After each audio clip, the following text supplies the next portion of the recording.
You want a beginning. Everyone always wants a beginning. They think stories start with explosions, with screams, with headlines. No, they start with something small, a bench, a bruise, a little box of ashes that weighs less than it should. You're about to hear a report, a clean one, neatly filed, stamped, and archived. Men in uniforms describing a city that no longer exists. They'll use words like anomaly, like vector, like classification. They won't use the word grief. They won't use the word father. Let them speak first, it's important. You should hear how the world explains a miracle it didn't order. Then I'll tell you what really happened, or at least what I remember happening. Memory is such a fragile thing, especially when you survive the moment that kills you. Listen closely. This is the day I stopped being someone and started being something. And no, it doesn't begin with fire. It begins with silence.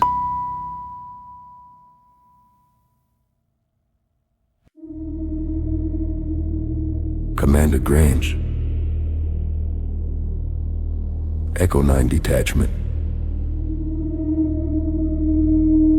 Reporting from Grid Cleveland. Or what used to be Cleveland. There is no city left. No skyline, no infrastructure, no radio signals, no birds, no dogs, no wind. Just silence so thick it presses against the skull like deep water. The streets are fractured as if struck by a tectonic wave that never rolled back. Structures haven't collapsed. They've been peeled open. Steel girders twisted outward like petals in slow bloom. Concrete rings vaporized in perfect concentric halos. Civilians. Unknown. No blood pools, no bodies strewn like battlefield litter. It's as if they were disassembled atom by atom and lifted away by a force we have no word for. Deeper in the red zone, we found configurations that make no tactical sense. Groups of bodies arranged in tight circles, hands outstretched toward the empty center, palms up like they were offering something or summoning it. No visible wounds, no trauma, no struggle marks, just lifeless forms locked in that ritual posture, eyes open, staring at nothing. Buildings defy physics in different ways. Some lie on their sides, intact as though gently lowered by a giant hand. Others broken into uniform chunks, bricks, rebar, glass, scattered in neat radial patterns like exploded diagrams. A few twisted in helical spirals until the frame snapped and dropped. And then the impossible. Chunks of stone and concrete, 40 to 50 pounds each, hovering motionless, 3 to 4 feet off the ground. No visible support, no vibration. Just floating silent waiting. All recon drones failed. One penetrated 180 meters before feed died. It sent 2 frames before static. First, a man. Tall, dark clothing, walking alone down Euclid Avenue. Second, nothing. He showed no alarm, didn't glance at the drone, didn't break stride, just kept moving east calm, as if the city had always been this way. I've walked through war, seen villages where people set each other ablaze, stood in fallout zones after dirty bombs and nerve clouds. I've cataloged every flavor of human cruelty and mechanical destruction. I have never seen anything like this. No indication of lingering threat, no indication that it won't happen again. Recommend immediate Tier 10 anomaly classification. This is not a person. This is not a weapon. This is an extinction vector. Transmission ends.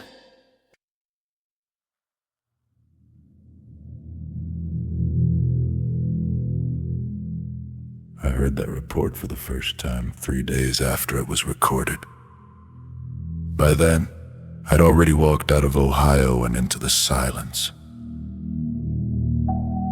You didn't know it was me. Commander Elias Grange, professional, controlled, rattled, but not broken. Not yet. He said the buildings twisted like petals. Said the bodies were arranged in circles like some ritual had happened. Said the man walking east didn't even break stride. That was me. But it wasn't Lee yet. Let me be clear. I wasn't born in that moment. Jason was unmade in it. I'm speaking to you from far beyond that day.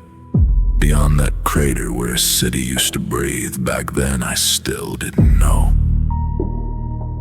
I heard the news like anyone else. Cleveland gone, no bomb, no plane, no warning. I didn't feel proud. I didn't feel horror. I felt nothing. That was the first sign. I told myself it was a coincidence. I told myself, Jason, you sat on a bench and cried, that's all you did. But the timing, the witnesses, the drone footage, the static in my ears that wouldn't stop. I started remembering things I didn't live, smelling dust that didn't exist, feeling my bones hum when I walked too close to Wraith. And I began to suspect, not that I'd survived Cleveland, that I was responsible for Cleveland. I did it. That's when I stopped being Jason. He was good. He waited in line, he filled out forms, he prayed, he begged, he buried a child at a cardboard urn and still said, thank you, to the man who handed it to him. Jason died on that bench. I walked out of that city. Was unfinished. I didn't speak for days, didn't eat, didn't feel cold, didn't feel real. And then I heard the report, not the one you just heard, a radio show. A woman crying on the air said her brother's phone went dead during the blast. Said someone saw a man walking away. She said, he didn't even look back. I remember turning the radio off, staring into the dark and whispering to no one.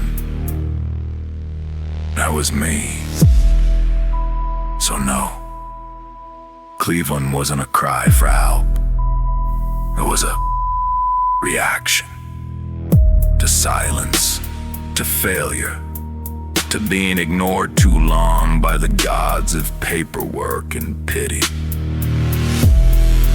You didn't meet Wraith in Cleveland, that was just the moment I opened my eyes.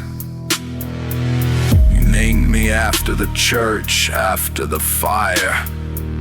But I was already here, already listening, already learning, already becoming. There's no name for what happened that day. Not yet. But when history finally dares to speak it out loud, they'll whisper, that's when the world started ending.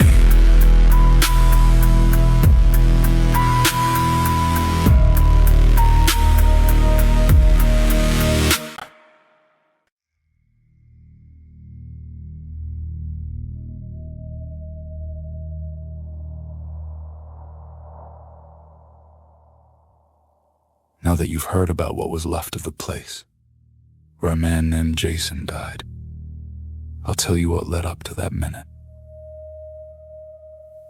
The beginning isn't what you think it is. There's no lightning, no voices, no moment where the universe leaned in and paid attention. I was just a man. I worked. I paid bills. I loved my wife. I worried about things that don't make the news. She got sick. Cancer, the boring kind, the kind that takes time, the kind that drains accounts before it drains a body. Nothing unreal happened when she died. That part matters to me. I need you to understand that. People always expect rage, they expect screaming, they expect God, they expect some big theatrical collapse. What they don't expect is paperwork, forms, waiting rooms, hold music. I learned very quickly how quiet suffering is, how polite it's expected to be. After she was gone, I kept moving, not bravely, automatically, like a machine that doesn't know it's broken yet. Then I lost my daughter. Not in a dramatic way, no accident, no villain, just systems doing what systems do when you don't have leverage anymore. Cold, rain, a night that never should have mattered. It rained the first night we were on the straight, freezing. She said it felt like camping.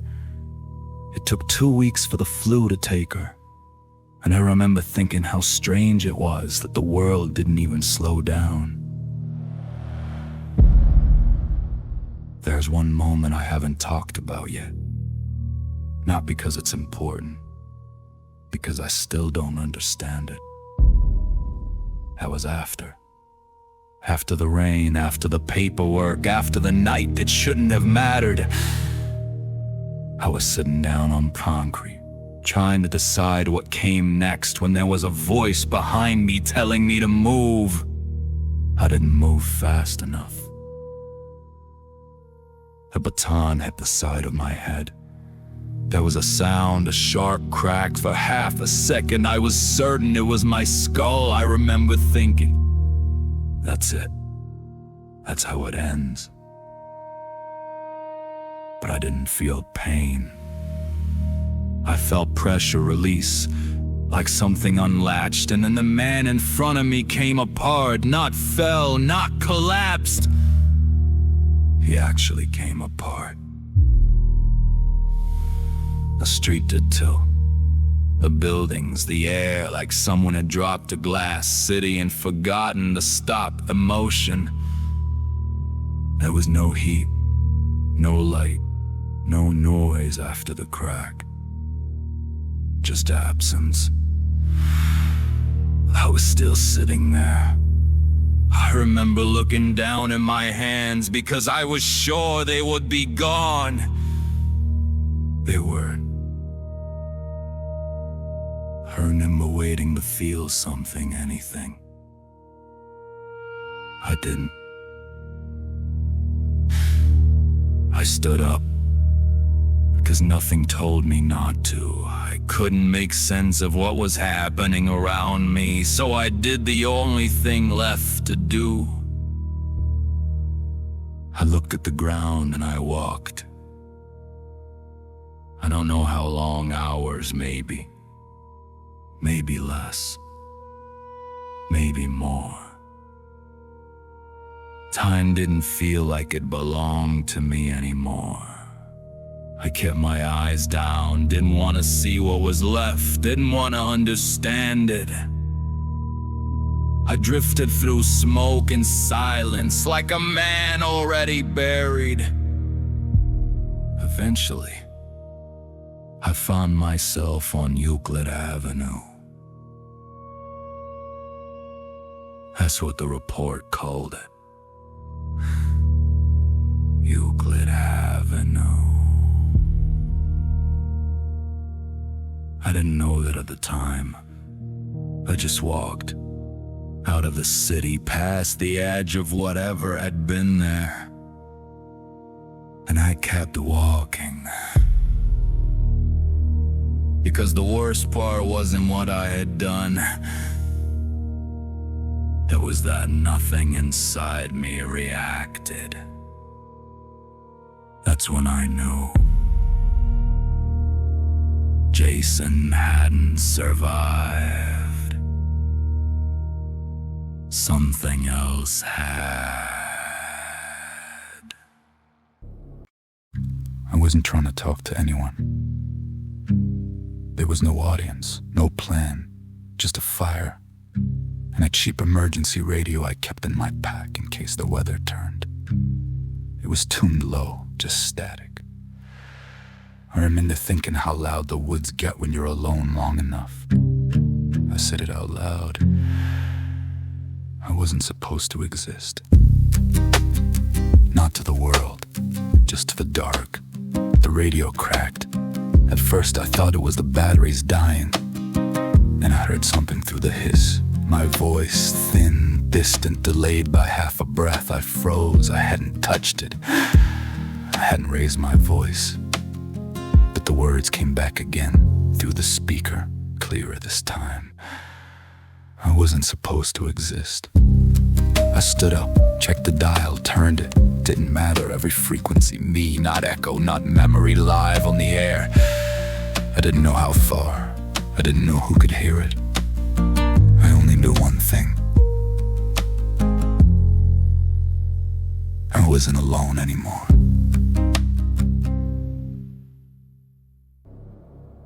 I wasn't supposed to exist. I was supposed to break quietly. I was supposed to mourn and disappear. I was supposed to swallow it. The lies, the bills, the debt, the silence. I was supposed to be one more name on a forgotten list. A man who lost his wife to a corporation's denial, then lost his daughter to a nation's indifference. That's what this world does.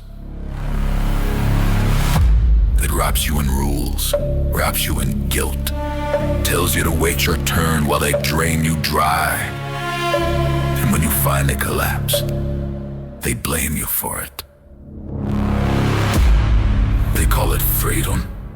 They call it structure. They call it normal. But I've seen the inside of normal. It's mold and rot. It's smiling cruelty wrapped in flags and tax codes. It's a system that feeds on the soft and worships the hard. I'm not here to save you. I'm not here to fix your system. I'm here because no one else would be. I didn't ask for this power. I didn't seek it. It found me. The moment everything was taken, and no one came. And now I walk. And where I walk, the world ends. Piece by piece. Not with fire! Not with war! With judgment. Cold, clear, final. This is not a threat. It's a confirmation. That's your time. And now, I'm taking it back.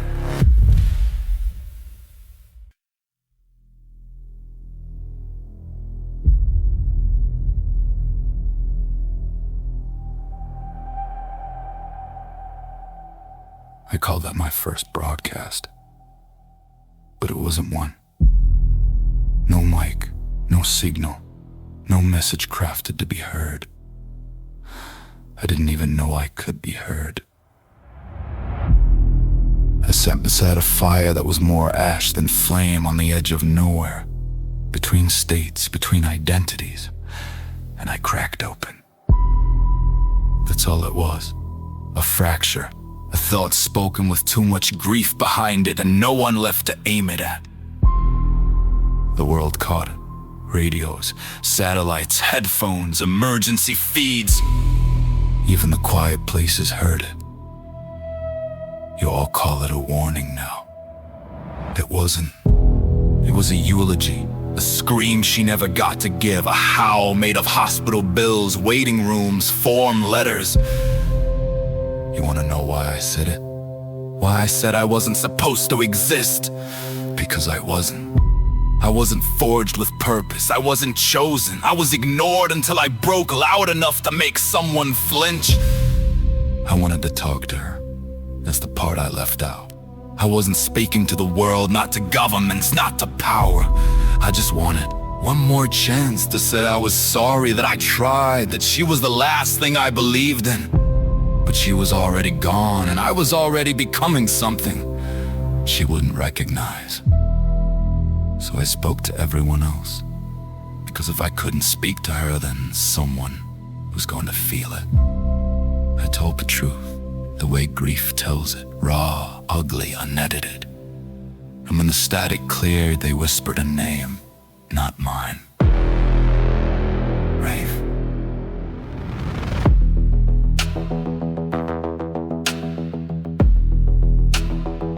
They didn't name me because I haunted them. They named me because they finally realized I'd already died. That was the moment the world flinched. That wasn't power. That was what power sounds like when someone who is supposed to stay quiet refuses to. That night, I didn't threaten the world. I announced myself. And from that moment on, the silence you built your comfort on belonged